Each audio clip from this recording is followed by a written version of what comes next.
అస్సలాము అలైకుం వరహమతుల్లాహి బరకాతుహు. అనంత కరుణామయుడు అపార కృపాశీలుడు అయిన అల్లాహ్ పేరుతో ప్రారంభిస్తున్నాను.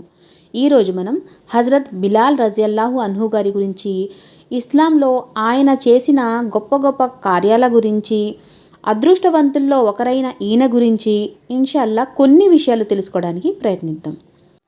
దైవ ప్రవక్త సల్లల్లాహు అలైహిస్సల్లం గారి కాలంలో ఇస్లాం ధర్మాన్ని విశ్వసించి అత్యంత కఠిన పరీక్షలలో నెగ్గిన అదృష్టవంతుల్లో హజరత్ బిలాల్ రజియల్లాహు అన్హు గారు ఒకరు. ఈయన ఉమయ్య బానిసగా ఉండేవారు. కేవలం ఇస్లాంని విశ్వసించినందువల్ల ఆయన్ని ఉమయ్య రకరకాలుగా హింసించాడు. అప్పుడప్పుడు కూడు నీళ్లు ఇవ్వకుండా కడుపు మార్చేవాడు. ఒకరోజు మిట్ట మధ్యాహ్నం ఆ కిరాతకుడు హజరత్ బిలాల్ రజియల్లాహు అన్హుని కాళ్ళు చేతులు కట్టి మండేటెండలో ఇసుక మీద పండబెట్టాడు. అక్కడే నిల్చున్న ఉమయ్య స్నేహితులు బిలాల్ రజియల్లాహు అన్హు బాధపడుతూ ఉంటే వెక్కిలిగా నవ్వసాగారు. ఆ దుర్మార్గుడు అంతటితో కసితీరక ఓ బండరాయిని రొప్పుతూ తీసుకొచ్చి హజరత్ బిలాల్ రజియల్లాహు అన్హు గారి ఛాతీ మీద పెట్టి ఇలా అన్నాడు: ఇప్పటికైనా మించిపోయింది లేదు. ఇస్లాం విడిచిపెట్టు. లాత్ ఉజ్జా విగ్రహాలను పూజించు, లేకపోతే నీ గతి ఇంతే. చచ్చే వరకు నిన్ను వదిలిపెట్టను అని అన్నాడు. హజరత్ బిలాల్ రజియల్లాహు అన్హు వారు వీపు కింద ఇసుక ఆయన దేహాన్ని చురచురా కాల్చేస్తుంది. పైగా పుండు మీద కారం చల్లినట్లు ఎదమీదున్న బండరాయి బరువుకు ఆయన ఉక్కిరి బిక్కిరి అవుతున్నారు.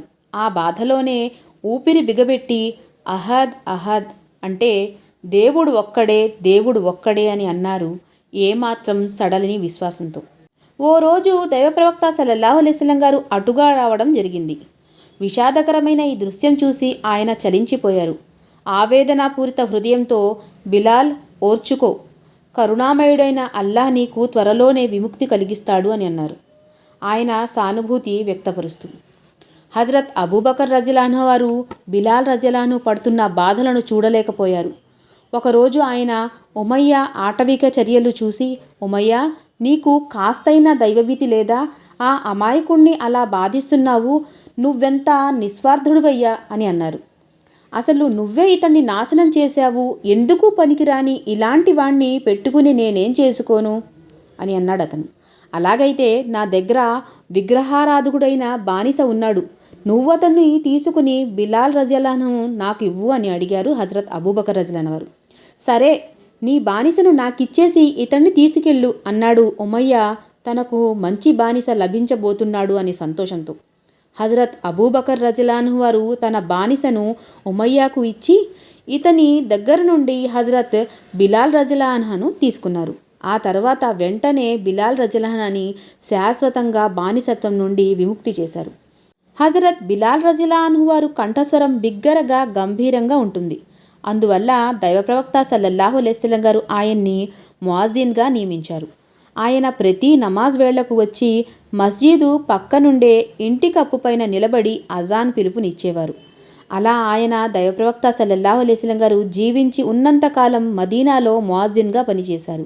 దైవ ప్రవక్త సల్లల్లాహు అలైహిస్సల్లం గారి నిర్యాణం తర్వాత ఆయనకు ముఅజ్జిన్గా పని చేయడానికి మనస్కరించలేదు. ఆ తర్వాత ఖలీఫా ఉమర్ ఫారూక్ రజియల్లాహు అన్హు గారి పరిపాలనా కాలంలో ముస్లింలు బైతుల్ మక్దిస్ అంటే జెరూసలంలోని జయించిన పిదప ఓ రోజు నమాజ్ వేళైనప్పుడు ఉమర్ ఫారూక్ రజియల్లాహు అన్హు వారు అజాన్ చెప్పమని హజరత్ బిలాల్ రజియల్లాహు అన్హును కోరారు. దానికి ఆయన దైవ ప్రవక్త సల్లల్లాహు అలైహిస్సల్లం గారు నిర్యాణం తర్వాత ఎవరడిగినా అజాన్ చెప్పనని నిర్ణయించుకున్నారు. కానీ ఆ రోజు మీ ఆజ్ఞ పాటిస్తున్నాను అని సమాధానమిచ్చి అజాన్ చెప్పారు. హజరత్ బిలాల్ రజియల్లాహు అన్హు వారు నోట అజాన్ వినగానే దైవ ప్రవక్త సల్లల్లాహు అలైహిస్సల్లం గారి కాలం నాటి మధుర స్మృతులు గుర్తుకొచ్చి సహాబాలలో అప్రయత్నంగా దుఃఖం పొర్లుకొచ్చింది. చాలాసేపటి వరకు వారి కళ్ళు చిల్లులు పడినట్లుగా నీటి కడవలైపోయాయి. అయితే అల్లాహ్ సుబ్హానహు వ తఆలా ఈయన గురించి ఎన్నో విషయాలు తెలుసుకునే మళ్ళీ అవకాశం మనకి కలిగించాలని నేను దువా చేస్తూ ముగిస్తున్నాను. అస్సలాము అలైకుం వరహమతుల్లాహి వబరకాతుహు.